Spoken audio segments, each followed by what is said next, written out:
कहानी की शुरुआत होती है जैंग नाम के एक ताकतवर गैंगस्टर सरदार से, जिसकी जिंदगी दौलत और शोहरत से भरी हुई थी। मगर एक चीज की कमी थी, सच्ची मोहब्बत। उसकी पत्नी सेयोन उसे जरा भी नहीं चाहती थी, और सच कहें तो जैंग को भी इससे कोई फर्क नहीं पड़ता था, क्योंकि उसने ये शादी मोहब्बत के लिए नहीं बल्कि इसलिए की थी क्योंकि सेयोन हानहो कंपनी के अध्यक्ष की इकलौती बेटी थी, और यही रिश्ता उसके लिए सबसे बड़ी कमाई था। जैंग के एक बड़े प्रोजेक्ट के रास्ते में एक बढ़ई की छोटी सी दुकान अड़चन बनी हुई थी, क्योंकि वो बूढ़ा कारीगर अपनी जगह छोड़ने को राजी नहीं था। अपने मिजाज के मुताबिक जैंग ने सीधे ताकत का रास्ता चुना और अपने सबसे भरोसेमंद आदमी मानचुल को कुछ गुंडों के साथ वहां भेज दिया। पहले तो वो लोग मीठी जबान में बात करते रहे, मगर जब बढ़ई टस से मस नहीं हुआ तो मानचुल ने ठंडे लहजे में उसका हाथ काट देने की धमकी दे डाली। उस मासूम कारीगर के पास डर के आगे झुकने के सिवा कोई चारा नहीं था, और उसने कांपते हाथों से कागजों पर दस्तखत कर दिए। उसी रात जैंग का सामना अपने एक कारोबारी दुश्मन यांग से हुआ, जो जानबूझकर उसे ताने मारकर अपनी धौंस जमाने आया था। मगर जैंग ने जवाब देने के बजाय खामोशी ओढ़ ली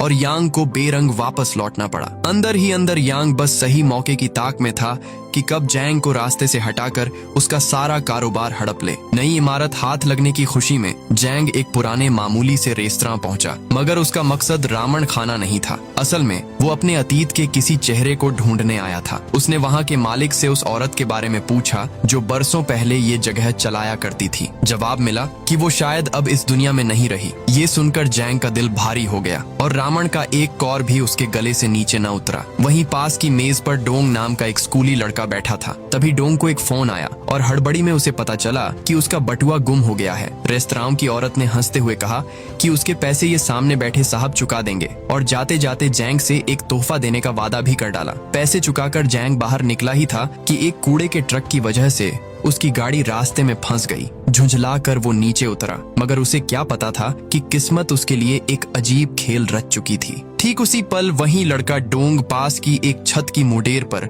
अपना जूता निकालने की कोशिश में डगमगाया और सीधे जैंग के ऊपर आ गिरा। दोनों वहीं बेहोश हो गए। जब जैंग की आंख खुली तो वो किसी अस्पताल के बिस्तर पर था, और एक नर्स उसे बेटा कहकर पुकार रही थी। जैंग हैरान कि आखिर एक 40 साल के आदमी को बच्चा क्यों कहा जा रहा है, मगर असली सदमा तो तब लगा जब उसने अपनी ही बेहोश देह को सामने एक दूसरे बिस्तर पर कोमा में पड़ा देखा। उसी पल बढ़ई वहां आया और जैंग की तरफ देखकर उसे अपना बेटा कहकर गले लगाने लगा। तब जाकर जैंग पर यह भयानक सच खुला कि उसकी रूह उसी स्कूली लड़के के जिस्म में चली गई है जो उसके ऊपर गिरा था। डॉक्टर ने उसके अजीब बर्ताव को सिर की चोट समझा और कहा कि वक्त के साथ सब ठीक हो जाएगा, मगर जैंग के दिमाग में अब एक ही नाम घूम रहा था, वो रहस्यमयी रेस्तरां वाली औरत जिसने जरूर ये रूहें बदलने का खेल खेला था। जैंग बेतहाशा उस रेस्तरां की तरफ भागा, मगर वहां अब कोई दुकान थी ही नहीं। पास खड़ी एक औरत ने बताया कि वो रेस्तरां तो बरसों पहले कहीं और चला गया था। जैंग चीखता रहा कि उसने तो कल ही वहां खाना खाया था, मगर लोग उसे पागल समझकर टाल गए। उधर यांग के लिए ये खबर किसी ईद से कम नहीं थी कि जैंग का असली शरीर अब बेबस होकर कोमा में पड़ा है, और उसके दुश्मन के लिए रास्ता पूरी तरह साफ हो चुका है। थका हारा जैंग अपने आलीशान घर लौटा, मगर वहां उसकी पत्नी उसे पहचानने के बजाय एक घुसपैठिया समझकर चीख पड़ी। जैंग लाख समझाता रहा कि वो उसका शौहर है, मगर उसने एक न सुनी और शोर मचाकर पहरेदारों को बुला लिया। नतीजा ये हुआ कि जैंग को पुलिस के हवाले कर दिया गया और चोरी का इल्जाम झेलना पड़ा। खुशकिस्मती से बढ़ई जोंग ने बीच में आकर सिर की चोट का बहाना बनाकर उसे छुड़ा लिया, वरना मामला और बिगड़ जाता। अपने पुराने जिस्म में वापस लौटने की बेचैनी में जैंग अस्पताल पहुंचकर बार बार अपनी बेहोश देह पर खुद को पटकने लगा। तभी उसका वफादार मानचुल अंदर आया, मगर वो उसे वही मोटा लड़का समझा जिसने उसके बॉस को कोमा में पहुंचाया था, और गुस्से में उसे बाहर निकाल दिया। अपने ही आदमियों के हाथों ऐसी बेइज्जती सहकर जैंग को मजबूरन बढ़ई के साथ उसके छोटे से घर लौटना पड़ा, जो उसके आलीशान रहन सहन के आगे कुछ भी नहीं था। जोंग ने अपने बेटे की सेहत के लिए ढेर सारा खाना परोसा, जिसे देखकर जैंग ने नाक भौं सिकोड़ी कि वो इतना नहीं खाता, मगर थोड़ी देर बाद हैरानी से देखा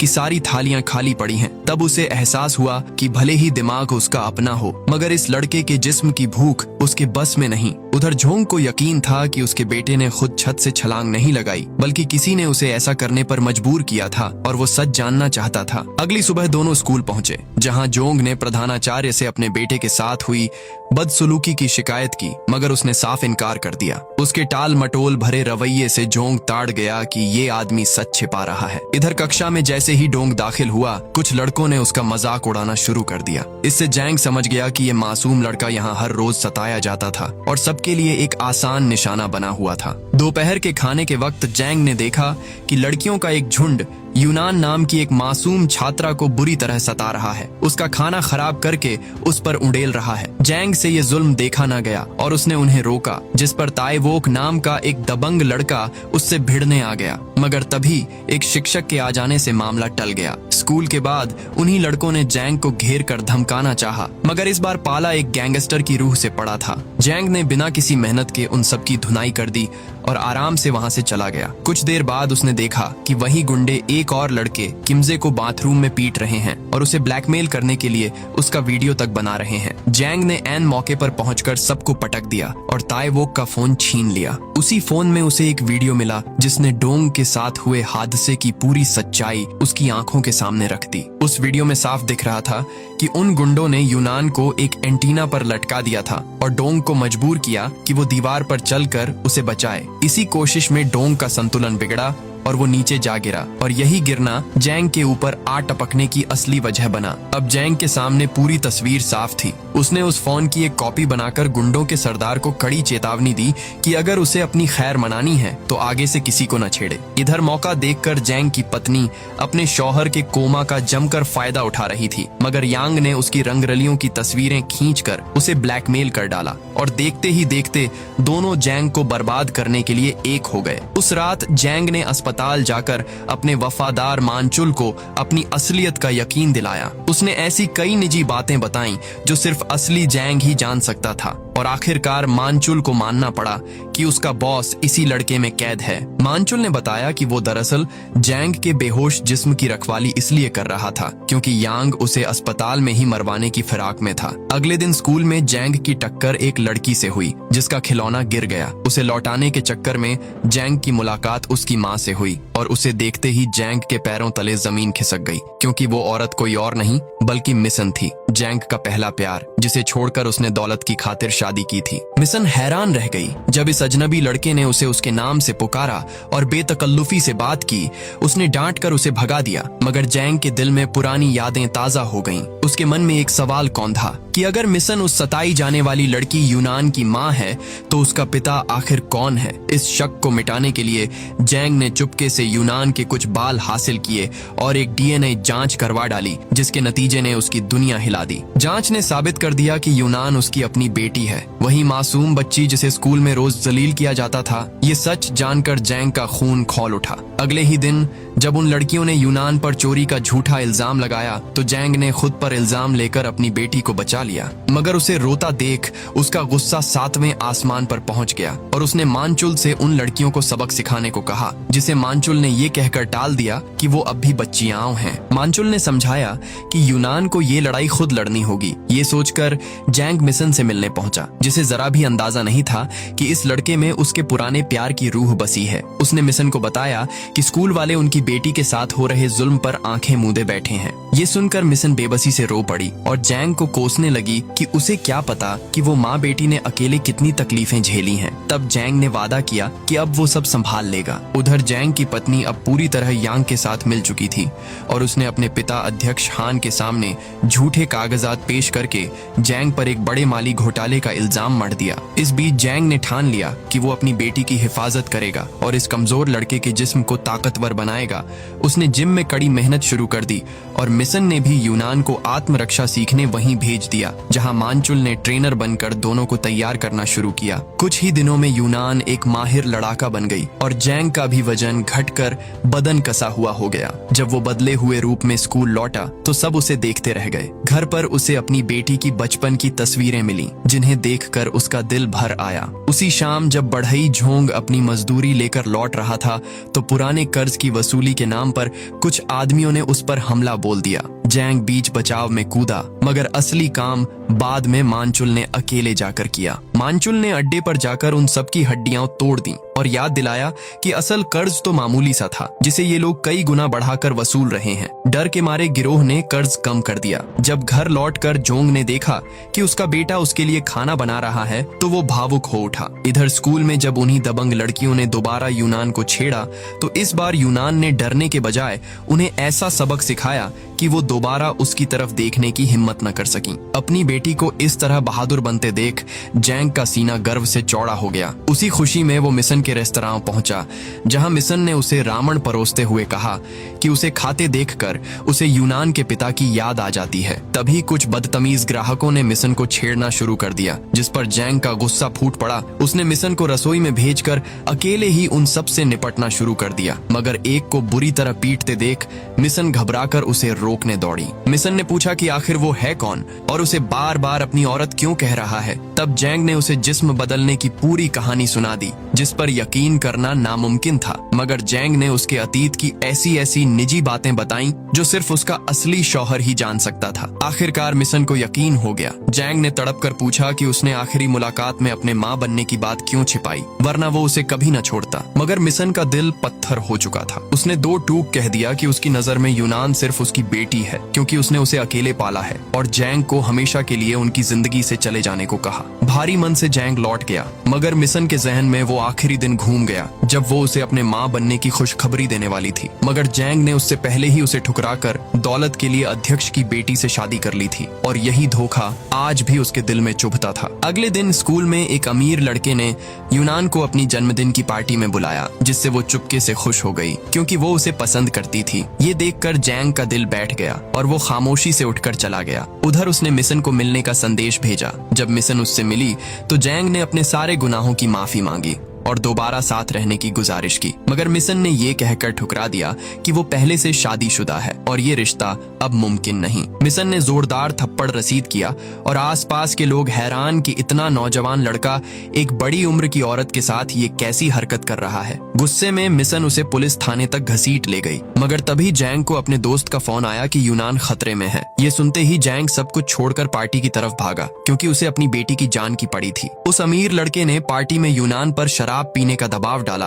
और इनकार करने पर अपने घटिया इरादे जाहिर करते हुए उस पर शराब उंडेल दी। ऐन वक्त पर जैंग वहां पहुंच गया और बाहर खड़े पहरेदार को गिराकर अंदर घुसा। जिन लड़कों ने यूनान को घेर रखा था, जैंग ने पलक झपकते उन सबको जमीन पर बिछा दिया। उधर यूनान ने भी हिम्मत दिखाते हुए उस अमीर लड़के को जोरदार वार करके स्विमिंग पूल में फेंक दिया और फिर बाप बेटी साथ में वहां से निकल गए। अगले दिन जब मानचुल जैंग के असली जिस्म से मिलने अस्पताल गया तो उसे बाहर ही रोक दिया गया, क्योंकि अध्यक्ष का हुक्म था कि किसी को अंदर न आने दिया जाए। लौटकर मानचुल ने जैंग को बताया कि उसकी पत्नी और यांग ने मिलकर उस पर झूठे इल्जाम मढ़ दिए हैं और अध्यक्ष अब उसे घोटालेबाज समझने लगा है। परेशान जैंग ने मानचुल के हाथों अध्यक्ष तक एक खत भिजवाया। इसी बीच वो दोबारा मिशन के पास गया, मगर उसने फिर बेरुखी से उसे चले जाने को कहा। जैंग जाने को मुड़ा ही था कि स्कूल की एक लड़की ने उसके सामने आकर पूछा कि क्या वो यूनान के साथ घूम रहा है, और फिर बेबाकी से उसे अपना प्रेमी बनने की पेशकश कर डाली। जैंग ने इनकार कर दिया, मगर तभी यूनान वहां आ पहुंची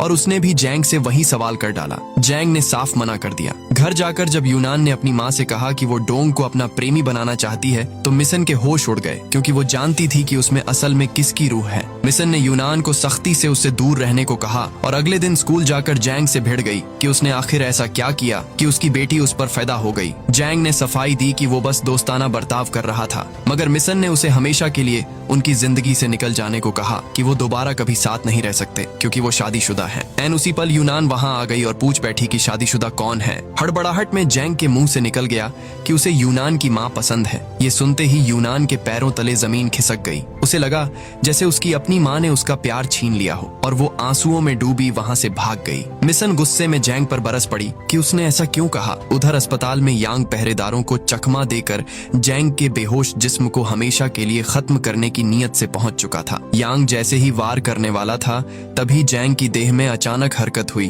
और वो आंखें खोलकर बड़े इत्मीनान से बोला कि यांग की पैंट की चेन खुली हुई है। उसे यूं जिंदा देखकर यांग दहशत से वहीं ढेर हो गया। उधर एक और अजीब मोड़ आया डोंग की रूह जैंग के जिस्म में पहुंच गई थी और एक बड़े आदमी को खुद को पिता कहता देख वो मासूम लड़का डर के मारे रो पड़ा। तभी जैंग वहां आया और समझ गया कि अब डोंग उसके असली शरीर में आ चुका है। जैंग ने डोंग को शांत किया और बढ़ई जोंग को सारी हकीकत समझाई, जिस पर पहले तो उसे यकीन नहीं हुआ मगर बाद में मान गया। फिर जैंग ने डोंग के सामने एक सौदा रखा कि अगर वो उसकी मदद करे तो वो उसे यूनान के करीब पहुंचा देगा, क्योंकि वो जानता था कि डोंग यूनान को चाहता है। इधर जैंग की पत्नी यांग पर बरस रही थी कि वो जैंग को मारने में नाकाम क्यों रहा। तभी यांग के एक आदमी ने आकर खबर दी कि उन्होंने जैंग का ठिकाना ढूंढ निकाला है। जैंग एक बार फिर मिशन के पास पहुंचा, मगर इस बार डोंग को साथ लेकर डोंग ने जैंग बनकर मिशन से झूठ कहा कि अब उनकी रूहें अपने असली जिस्मों में लौट आई हैं और माफी मांगने लगा। तभी यांग अपने गुंडों के साथ वहां धमक पड़ा। उसे देखकर डोंग घबराकर बिखर गया और मिशन पल भर में सारा माजरा भांप गई। जैंग ने फौरन डोंग और मिशन को रसोई में महफूज भेज दिया और खुद बाहर आकर गुंडों का सामना करने डट गया। यांग ने उसे महज एक स्कूली लड़का समझकर कमतर आंका, मगर जैंग ने पलक झपकते सारे हमलावरों को ढेर कर दिया। खीज में यांग ने अपने सबसे ताकतवर लड़ाके को मैदान में उतारा और एक जबरदस्त भिड़ंत के बाद जैंग ने उसे भी हरा दिया। तभी यांग ने पीछे से वार करते हुए जैंग के गले पर चाकू रख दिया और हथियार डालने को कहा। एन उसी पल मिशन एक गैस सिलेंडर खोलकर लाइटर हाथ में लिए बाहर आई और सबको जलाकर राख कर देने की धमकी दे डाली। इस खौफनाक चेतावनी से यांग अपने आदमियों समेत दुम दबाकर भाग खड़ा हुआ। जैंग ने आगे बढ़कर सिलेंडर बंद किया और मिशन के कांपते हाथों से लाइटर ले लिया। खतरा टलते ही मिशन की नजर डोंग पर पड़ी और जैंग के जिस्म को सामने देखकर उसने 17 साल से दिल में दबे सारे जज्बात उंडेल दिए कि उसने उसे कितना याद किया और वो कितनी खुश है कि वो लौट आया। वो उसे गले लगा बैठी और तब जैंग समझ गया कि मिशन आज भी उससे उतनी ही मोहब्बत करती है। उधर अध्यक्ष ने अपनी बेटी को तलब किया, क्योंकि जैंग के भेजे उसी खत से उसे अपनी बेटी के नाजायज रिश्ते की भनक लग चुकी थी। असल में अध्यक्ष जानता था कि जैंग ने कोई घोटाला नहीं किया, क्योंकि वो खत हादसे से पहले लिखा गया था और लिखावट की जांच से ये जैंग का ही साबित हो चुका था। बेटी ने सफाई में दावा किया कि उसका यांग से वास्ता तो हादसे के बाद पड़ा, मगर इसी झूठ से अध्यक्ष ताड़ गया कि उसकी बेटी अब तक उसे धोखा देती आई है। उसी वक्त डोंग ने अध्यक्ष के सामने जैंग बनकर पेश होकर सारी बात समझाई, जबकि असली जैंग एक गाड़ी में बैठा रेडियो के जरिए उसे हिदायतें देता रहा। अध्यक्ष ने अपनी बेटी को विरासत से बेदखल कर दिया तो गुस्से में उसने राज खोल दिया कि जैंग की एक नाजायज बेटी भी है और किसी और औरत से उसका चक्कर भी चल रहा है। ये सुनकर अध्यक्ष ने जब जैंग से सवाल किया तो ऐन मौके पर रेडियो खराब हो गया और डोंग अकेला सच का सामना करने रह गया। मगर डोंग ने इत्मीनान से सच कबूल कर लिया कि हाँ, जैंग की एक बेटी है, जिसके बारे में उसे हादसे के बाद ही पता चला, और उसने साफ कह दिया कि उसे कंपनी या दौलत की कोई परवाह नहीं, क्योंकि अब वो सिर्फ अपने परिवार के साथ रहना चाहता है। इस ईमानदारी से अध्यक्ष नाराज होने के बजाय खुश हुआ और जैंग की पत्नी को हार माननी पड़ी। अध्यक्ष ने जैंग को अपनी मर्जी से जीने की पूरी आजादी दे दी और डोंग खुशी खुशी बाहर निकल आया। सब कुछ सुलझ जाने की खुशी में डोंग बाहर असली जैंग से मिला ही था कि गुस्से से पागल जैंग की पत्नी ने अपनी गाड़ी से उन पर हमला कर दिया। जैंग ने ऐन वक्त पर डोंग को धक्का देकर बचा लिया, मगर खुद बुरी तरह घायल हो गया और उसे फौरन अस्पताल पहुंचाया गया। मौके पर मिशन और यूनान भी आ गईं और जैंग के असली बेहोश जिस्म को पहचान कर यूनान ने पूछा कि क्या यही उसके पिता हैं, जिनकी तस्वीर उसकी माँ अब तक उससे छिपाती आई थी। डोंग के जिस्म में मौजूद असली जैंग ने भर्राई आवाज में कबूल किया कि हाँ, वो उसका पिता है। यूनान उलझन में पड़ गई कि क्या सचमुच उसकी माँ ने उसके दोस्त से शादी कर ली। बात करते करते असली जैंग बेहोश हो गया और उसी पल जैंग के जिस्म में मौजूद डोंग भी गिर पड़ा। कुछ देर बाद जैंग को ऑपरेशन थिएटर में होश आया, जहां उसके सामने वही रहस्यमयी रेस्तरां वाली औरत खड़ी थी, और तब उसे यकीन हो गया कि इन रूहों के खेल के पीछे यही हाथ था। औरत ने मुस्कुराकर जैंग को आराम करने और सो जाने को कहा और फिर कहानी 6 महीने आगे बढ़ गई। अब डोंग अपने असली जिस्म में लौट चुका था और स्कूल में सबका चहेता हीरो बन गया था। उधर गैंगस्टर यांग पुलिस के शिकंजे में आ चुका था और असली जैंग ने अपने जिस्म में वापस आकर गैंगस्टर की दुनिया को हमेशा के लिए अलविदा कह दिया। अब वो मिशन और अपनी बेटी यूनान के साथ एक सुकून भरी जिंदगी जी रहा था, जहां बढ़ई जोंग और मानचुल भी उसी के साथ थे।